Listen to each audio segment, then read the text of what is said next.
To be a world champion for a major promotion is to be in the undisputed or only slightly disputed top spot. In order to be trusted to hold the world title, a wrestler must have demonstrated a combination of in-ring skill, loud crowd reactions, and a healthy dose of reliability in his career. Of course, if you believe the kayfabe of wrestling history, it didn't take all those things to be the first ever world champion. In fact, allegedly, the first World Heavyweight Championship in pro wrestling was actually a belt meant to signify the greatest catch wrestler. The first ever World Heavyweight Wrestling Champion was George Hackenschmidt, a wrestler and bodybuilder famous for inventing the bench press among other things. He won multiple tournaments and beat many other international champions of the time to be crowned with the belt. This was in an era where the lines between work and shoot were heavily blurred, as were the lines between professional wrestling and catch wrestling. Do I think there were some real wrestling matches for this belt in this era? Yes. Do I also think there were probably some worked matches for this belt in this era? Also, yes. There will have been worked matches, shoot matches, and everything in between. It's as hard to piece together as a consistent lineage for this belt. I have more videos in the pipeline about the shady and difficult to put together world of wrestling during this time, as well as the stuff already on my channel, so be sure to subscribe for that. The original world title didn't hold its prestige in a vacuum, as across the country and the world, many promoters of the 1920s had their own world championships. This led the National Boxing Association of the time to attempt to regulate the wacky world of pro wrestling. They created the National Wrestling Association, not the Alliance for those getting confused right now. This attempt to unify the sparsely spread bookers and wrestlers would lead to the creation of the National Wrestling Association World Championship, held first by Dick Shikat. God, I hope I don't get demonetized for that name. He defeated Jim Londos for the honor and was crowned on August 23, 1929. Shikat's reign as world champion would be recognized by the Athletic Commissions of New York and Pennsylvania and the National Boxing Association, all three of which had stripped the recognition as world champ from Gus Sonnenberg, who was holding the original wrestling world title we talked about earlier. This move effectively removed a lot of the initial prestige from the original title, and would lead to promoter Paul Bowser continuing to recognize Sonnenberg as world champion and naming the championship the American Wrestling Association World Championship. The American Wrestling Association, of course, didn't exist at this time. This was a separate organization from what you'll know as the AWA. I guess this technically makes Gus Sonnenberg a first world champion, being the first to hold the belt under this name. The first person to hold the world title of the actual AWA would be Pat O'Connor in 1959. Anyway, back to the earlier half of the 20th century. The original world title would continue to see some bouts after this. Ed Strangler Lewis would win the title on April 13, 1931, whilst also holding the Boston AWA world title. I don't know if you've noticed yet, but already world titles and their lineages have become a mess again. The original World Heavyweight Championship and all the belts that would claim some form of lineage to it, or to themselves be the real world's title, needed a grand unification.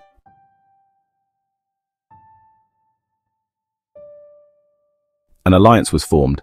The National Wrestling Alliance with its territory system was very attractive to promoters at the time. When the NWA formed, the promoters decided to recognize Orville Brown as the inaugural World Heavyweight Champion.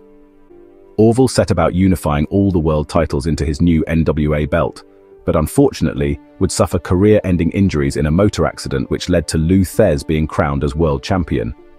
Thesz had already also taken the association title from Wild Bill Longson and would cement his reign by taking the Los Angeles World Heavyweight Championship, which allegedly had been first held by Ed Don George. There's a bunch of other regional world titles I could name here, but like the Los Angeles belt, they're not really world championships, more regional belts. And I ain't covering the indies, so these were like the indies of yesteryear at this point. The NWA neatly unified all the belts and Thesz was the undisputed champion. He would engage in a legendary rivalry with Buddy Rogers, who was famously one of the WWE, or as it was known back then, WWF wrestlers.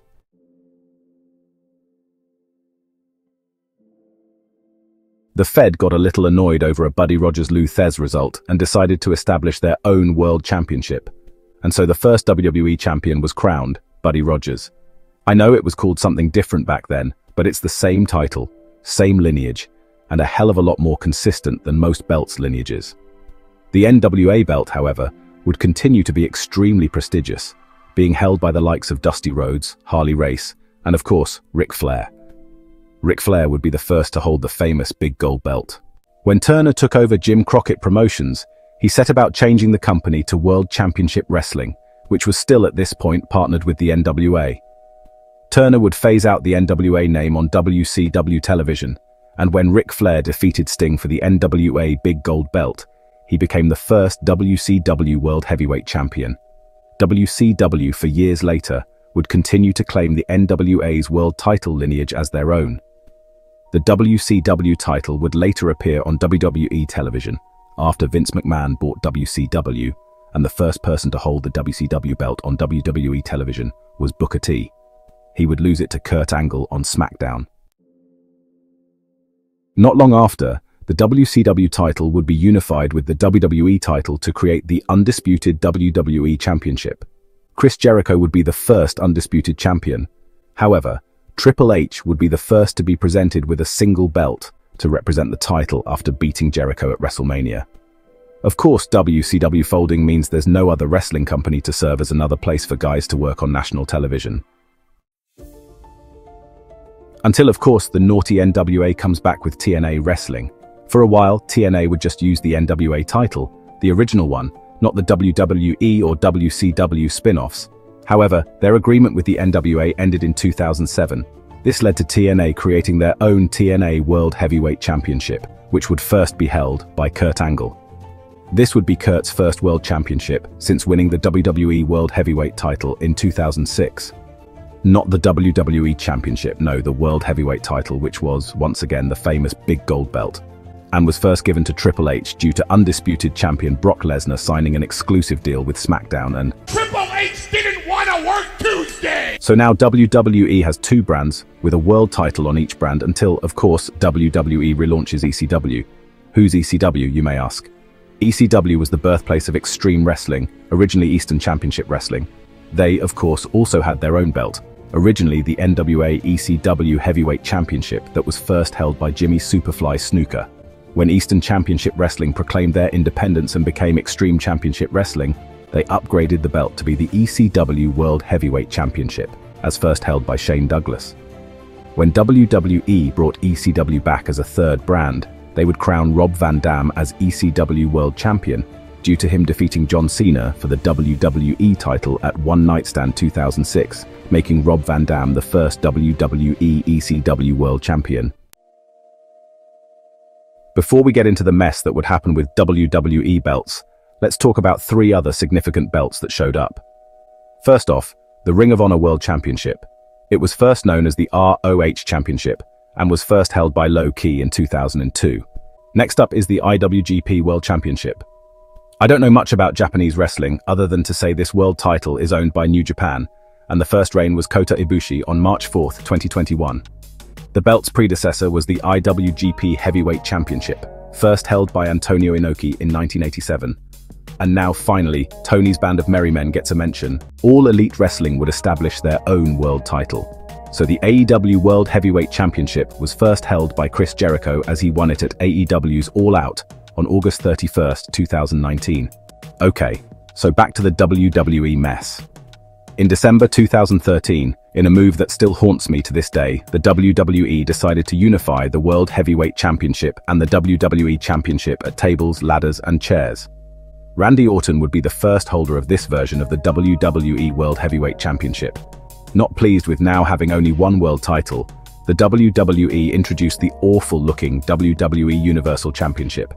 I hate this belt. I hate everything about it. I hate its stupid corporate logo design. I hate its stupid red or blue color depending on the brand. I hate the lack of gold or any sort of passion in the design. I hate that it effectively replaced a much superior, historically significant belt. I hate this Amazon focus group of a belt.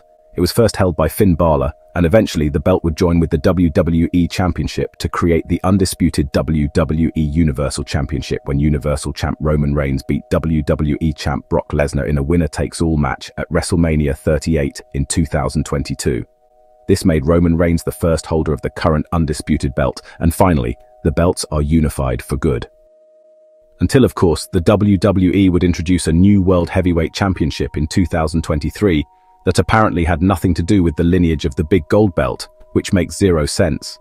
And that title was first held by Seth Rollins. As an extra, the NXT title was also first held by Seth Rollins in 2012.